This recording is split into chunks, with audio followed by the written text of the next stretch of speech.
Good evening, Collington. Thank you so much for tuning in tonight and for being here.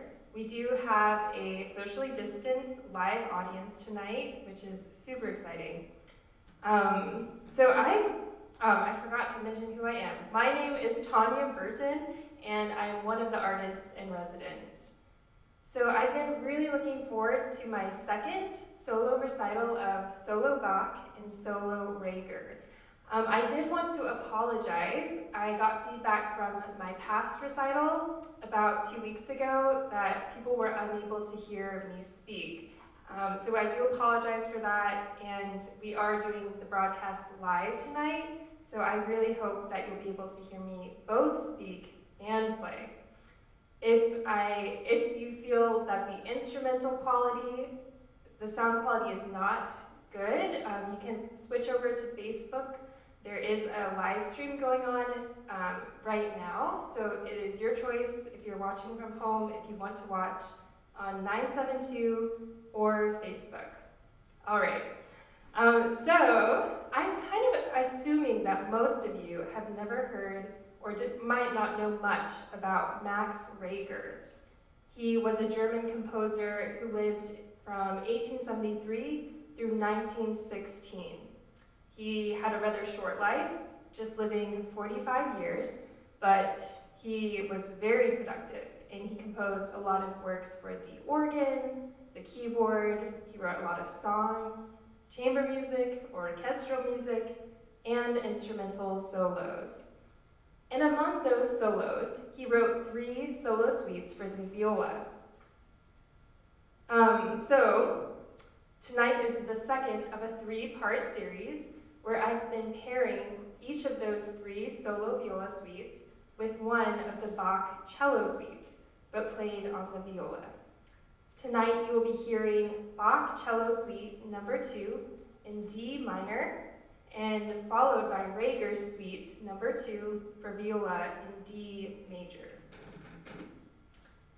So Bach likely wrote his cello suites between 1727 and 1731, while he was Kapellmeister for Prince Leopold in Cöthen.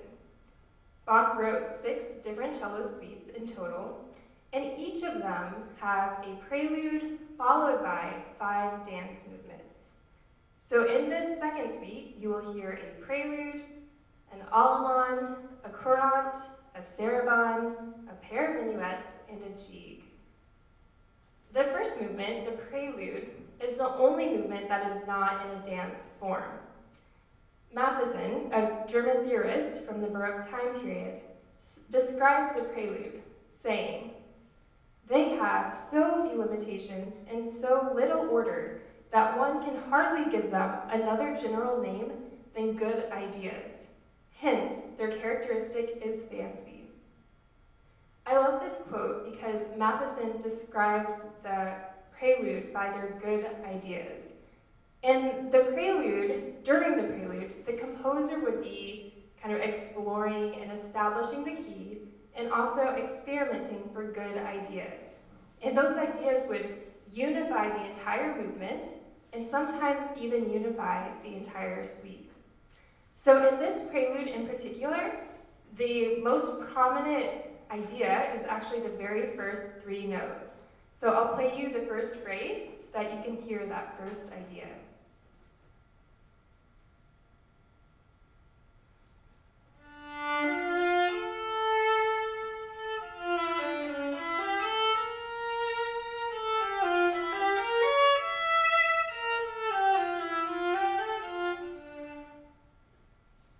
So those first 3 notes make an idea by being 2 eighth notes in a quarter tied, and also being an ascending arpeggio. And you'll hear that idea throughout the movement. So a bit later you will hear it in F major and quite loud. Here's this example.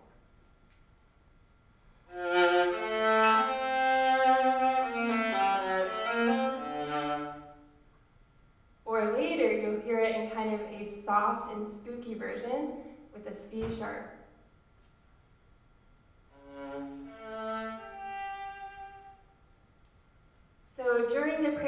can listen for that idea.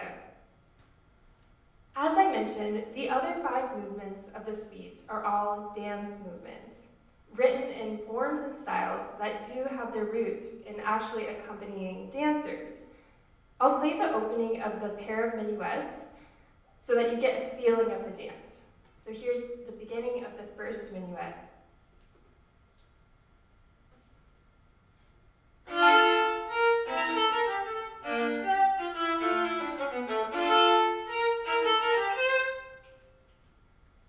So hopefully you can feel it's kind of an upright 3. Hopefully it makes you want to dance in some fashion. And here's the beginning of the second minuet with a similar feeling.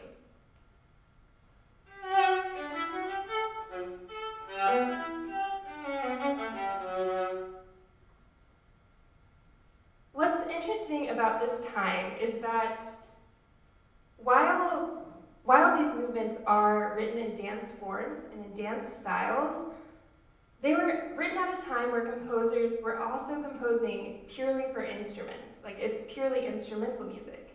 So while they have a dance feel, not all of them are entirely danceable.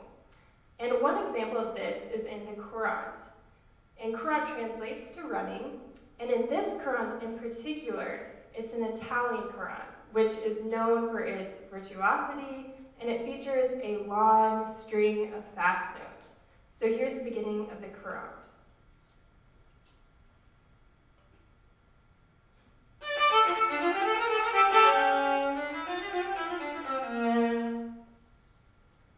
So I can't dance to that. I don't know about you, but it's a bit too fast for me to dance to.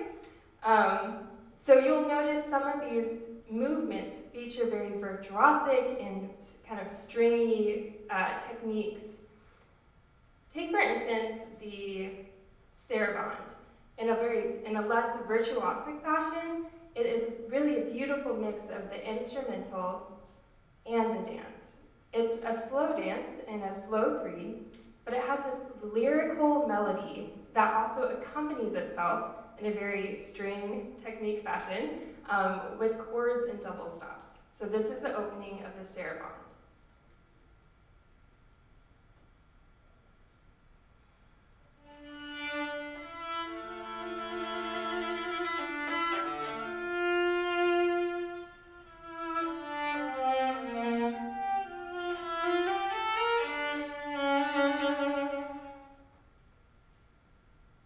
So hopefully you'll be able to appreciate both the dance qualities and the instrumental qualities during the Bach.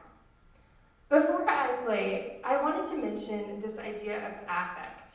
And if you heard my first recital, I did talk about this quite a bit, so I will keep it brief tonight. But the idea of affect was an ideal of the Baroque aesthetic. So the 17th century was extremely fascinated by the power of emotions to physically affect the body. So the term affect is referring to this connection, that emotional to physical connection.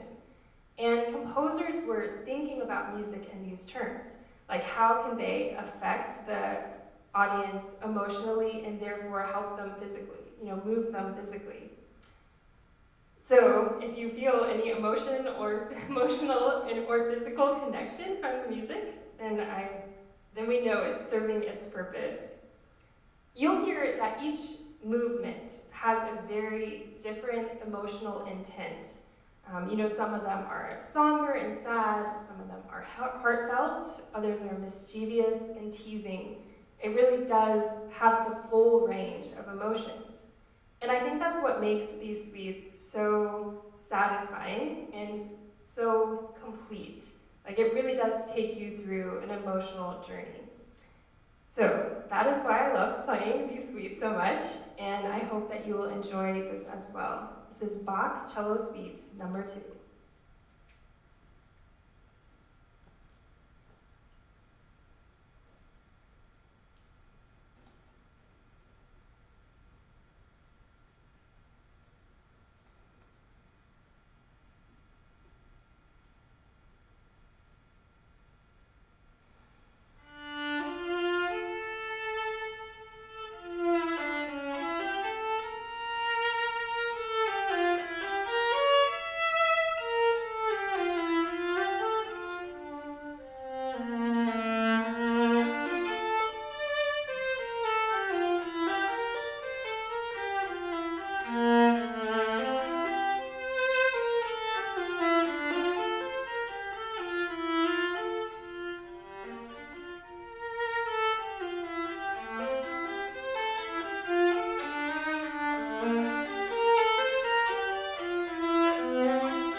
huge admirer and kind of devotee to Bach and his music.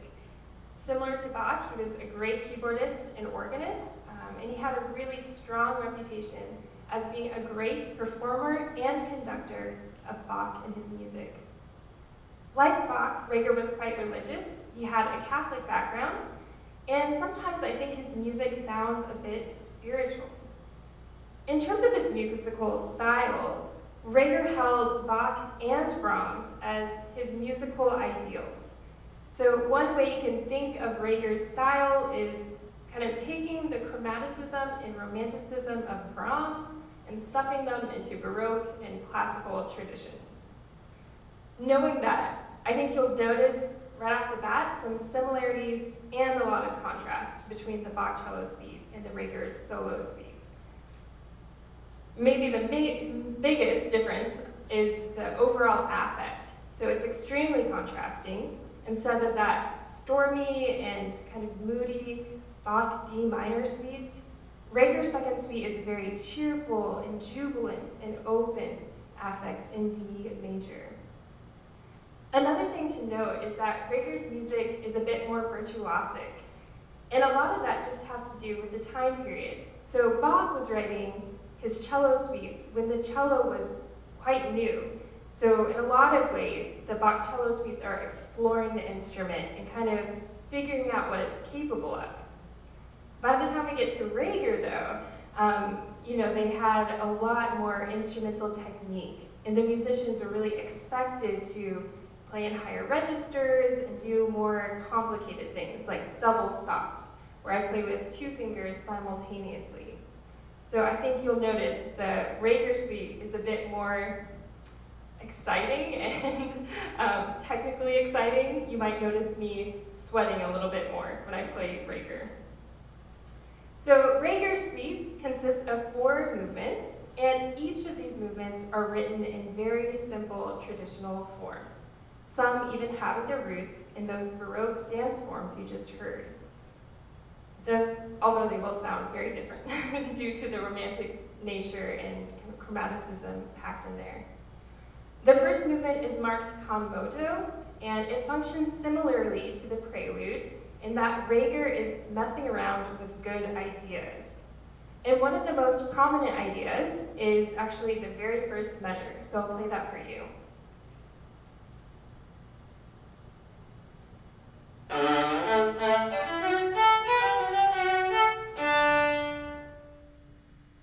So you'll hear that idea, but in very contrasting characters and different keys. Here's an example of a kind of soft and mysterious one.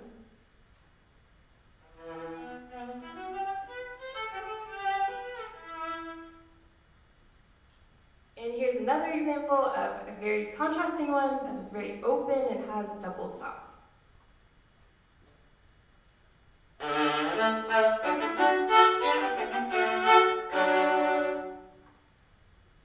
So you can listen for those ideas during this con moto first movement. The second movement is an andante, and it's the slow movement of the suite, and I think it has a very spiritual and reverent quality, although there are certainly moments of virtuosity as well. The third movement is marked allegretto, and it's in a scherzo and trio form.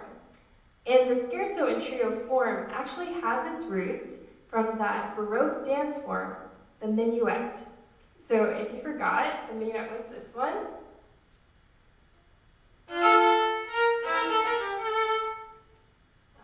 But although it's in a form that has its roots from the minuet, it will sound very different. So here's a beginning of the allegretto.